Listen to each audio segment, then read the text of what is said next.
So when I was first starting to trade, I was making high risk plays. I didn't know what I was doing. I was making very costly mistakes, and I was just very lost. I was blowing up my account like crazy.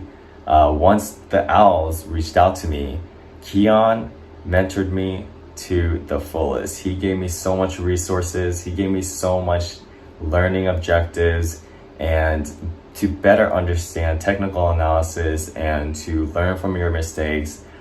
He teaches you pretty much everything you need to know to maximize your gains and profits and minimize your losses.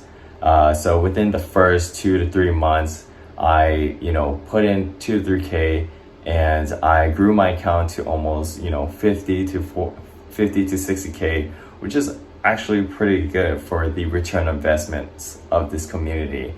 So there is just so much to learn here, and I believe that this group will help you with whatever you're struggling with.